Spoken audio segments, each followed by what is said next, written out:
دیوانائے ہوں بے آمد ہوں، احسان ہے مجھ پر قسمت کا۔ چور جب چوری کرتا ہے مومن نہیں رہتا، اس کا ایمان نکل کے اس کے سر پہ انتظار کرتا ہے کب اس گناہ سے الگ ہو، میں اس کے اندر داخل۔ یہ تمہارے لیے نصیحت ہے، اگر تم سمجھنا چاہو، اگر تم دیکھنا چاہو، اگر تم غور کرنا چاہو۔ اگر کوئی یہ سمجھے کہ میں مسلمان ہوں اور اس بات پر ایمان نہ لائے کہ میں نے مر کے اٹھنا ہے تو وہ مسلمان نہیں ہے۔ وہ حساب و کتاب کا انکار کرے، وہ جزا و سزا کا انکار کرے، وہ جنت اور جہنم کا انکار کرے اور اپنے خیال میں مسلمان بھی بنا رہے تو وہ مسلمان نہیں ہے، وہ مومن نہیں ہے، اس کے پلے میں ایمان نہیں ہے۔ تو آپ کی شان کتنی اعلیٰ ہے کہ پوری انسانیت اولاد آدم کی سرداری اللہ نے محمد کریم کو دی ہے صلی اللہ علیہ وسلم۔ اللہ کی قسم یہ پیغام آپ کو سوائے اہل الحدیث کے کسی سٹیج سے نہیں ملے گا کہ محمد سے بڑھ کر کوئی عظیم رب نے پیدا کیا ہی نہیں ہے۔ کہتا ہے مجھے سارا عالم، پروانہ شمع ہدایت کا، دیوانہ خوب احمد ہوں۔ السلام علیکم ورحمۃ اللہ وبرکاتہ۔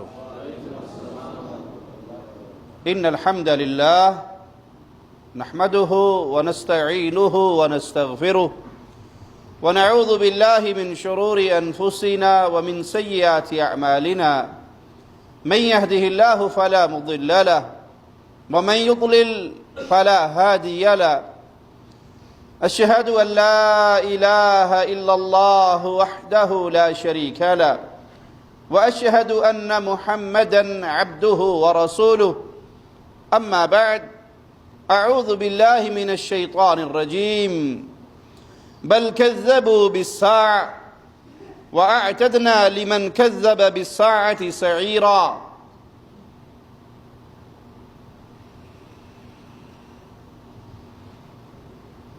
بہت سے لوگوں میں یہ خیال پروان چڑھتا جا رہا ہے کہ آخرت نام کی کوئی چیز نہیں ہے، مرنے کے بعد اٹھایا نہیں جائے گا، جزا اور سزا کی باتیں تو ویسے ہی کہانیاں ہیں۔ اور یہ وہ طبقہ ہے جو علم سے دور، کتاب و سنت سے دور، قرآن اور حدیث سے دور، مادی دنیا کے اندر مادہ پرست ہیں، الحاد کی مختلف صورتوں کے شکار ہو چکے ہیں، اور یہی عقائد کفار مکہ کے تھے، سابقہ امتوں کے کفار کے تھے۔ کون مرے گا، کون اٹھے گا، کب قیامت قائم ہوگی، اس بات کو جھٹلاتے تھے۔ لیکن ایمانیات کے اصولوں میں بہت اہم اصول یہ ہے کہ اس بات پر یقین رکھا جائے، ایمان رکھا جائے کہ ایک دن ہم نے مر جانا ہے اور مرنے کے بعد پھر اٹھایا جانا ہے، پھر حساب و کتاب ہونا ہے، جزا اور سزا برحق ہے۔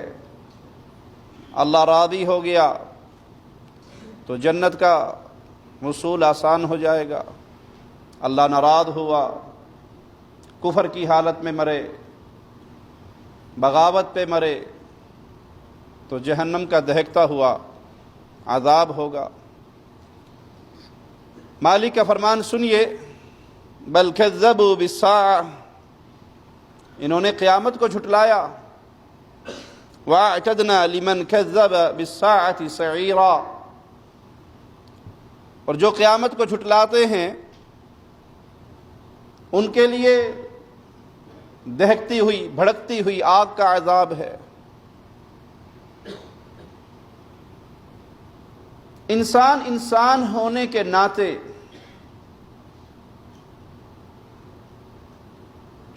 کوئی فضول کام نہیں کرتا، لا یعنی کام نہیں کرتا، بے مقصد کام نہیں کرتا، ہر چیز کا کوئی مقصد ہوتا ہے۔ چھوٹی سے چھوٹی چیز بھی کوئی انسان بنائے، یہ چھوٹی سی گھڑی ہے ہاتھ پہ باندھی جاتی ہے، کیا بے مقصد ہے؟ اس کی مشینری خراب ہو جائے، سیل ڈیڈ ہو جائے، اب ٹائم دیکھنے والا مقصد فیل ہو گیا، باندھے رکھو گے؟ انسان جو اللہ کی مخلوقات میں سے ایک مخلوق ہے، ادنا سی مخلوق، لیکن عقل والی ہے، اللہ نے اسے عقل کی دولت سے نوازا ہے، وہ کوئی ایسا کام نہیں کرتا جو عبث ہو، بیکار ہو، لا یعنی ہو۔ وہ خالق اور مالک جس نے یہ پورا جہاں سجایا، پوری کائنات بنائی، کیا وہ بے مقصد ہے؟ افحسبتم انما خلقناکم عبثا وانکم الینا لا ترجعون، تم نے یہ گمان کیا ہے ہم نے تمہیں بیکار پیدا کیا، تمہاری زندگی کا کوئی مقصد نہیں، تم نے لوٹ کر ہماری طرف نہیں آنا؟ یہ سوچ، یہ فکر، آخرت کا انکار، جزا و سزا کا انکار، سادہ معنوں میں رب کی ذات کا انکار ہے۔ یہ کہنے والا اللہ کو نہیں مان رہا، وہ اپنے ایمان کے دعوے کے اندر سچا نہیں ہے۔ مالک کا فرمان سنیے، قل یتوفاکم ملک الموت الذی وکل بکم ثم الی ربکم ترجعون، اللہ نے تمہارے ساتھ ایک فرشتہ لگایا ہوا ہے، وہ تمہیں موت دے گا، موت کا ذائقہ تم چکھو گے، تمہیں اٹھائے گا، تم مرو گے، اور کیا معاملہ ختم ہو جائے گا؟ مر گئے؟ وہ بعض لوگ تنگ آ کر کہتے ہیں مریں گے تو جان چھوٹے گی۔ ہاں، مومن ہوئے تو چھوٹے گی اس دنیا کے غموں سے اور جنتوں میں جاؤ گے، اگر مومن نہیں تو جان تو اور پھنسے گی۔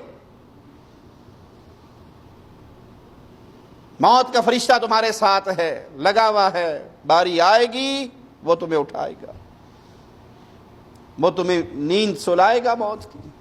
ثم الی ربکم، معاملہ ختم نہیں ہوا، پھر تم نے لوٹنا ہے اپنے رب کی طرف، پھر پیشی ہے اللہ کے سامنے۔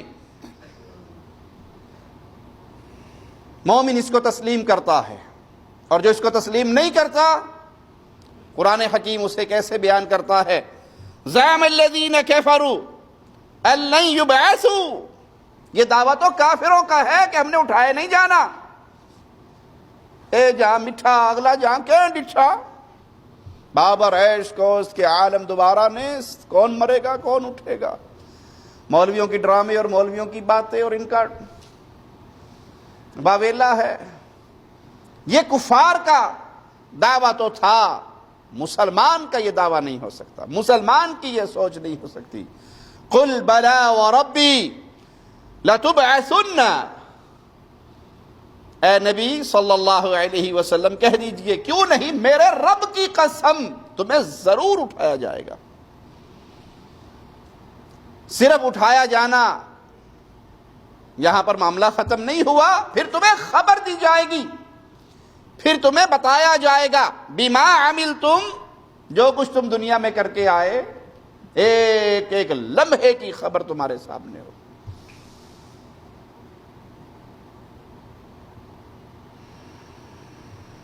گوشت لینے جاؤ کلو کے حساب سے، کہیں لیٹر کے حساب سے، کوئی چیز منوں کے حساب سے، کوئی چیز ٹنوں کے حساب سے، لیکن برائی اور بھلائی اس کے لیے پیمانہ کیا ہے؟ کلو نہیں، من نہیں، دھڑی نہیں، ٹن نہیں، مثقال، ایک چھوٹا سا ذرہ۔ اگر خیر کا معاملہ ایک ذرے کے برابر بھی کیا ہوگا، اس کو بھی قیامت کے دن اللہ کے ہاں پاؤ گے، اور برائی کا معاملہ ایک ذرے کے برابر بھی کیا ہوگا تو اس کو بھی اللہ کے ہاں پاؤ گے۔ حدیث میں آتا ہے کوئی اللہ کو راضی کرنے کے لیے صدقہ دے وہ بھلے ایک کھجور ہی کیوں نہ ہو، غریب آدمی ہے ہی نہیں پلے میں کچھ، اس کے پاس ایک کھجور تھی اور اس نے وہ اللہ کے نام پہ دے دی، اللہ اس ایک کھجور کو قبول کرتا ہے، اس کو ایسے پالتا ہے جیسے تم اپنے گھوڑی کے بچے کو پالتے ہو۔ اور جب یہ کھجور دینے والا جس نے اللہ کے لیے کھجور دی ہے، یہ قیامت کے دن جب آئے گا تو اس کے میزان میں پہاڑ کی طرح ان کھجوروں کا ڈھیر ہوگا جس ایک کھجور کو رب نے ایسے پالا۔ تو برائی میں اور بھلائی میں پیمانہ کلو، من اور ٹن کا نہیں ہے، ذرے کا ہے۔ یہ مومن کا حال ہے۔ اگر مومن نہیں ہے، یہ دعویٰ ہے کہ بس یہی جہاں مزے کا ہے، اس کے بعد اندھیر نگری ہے، پھر کچھ نہیں ہے، تو سمجھ لیجئے یہ کفار کا عقیدہ تھا، یہ اہل ایمان کا عقیدہ نہیں۔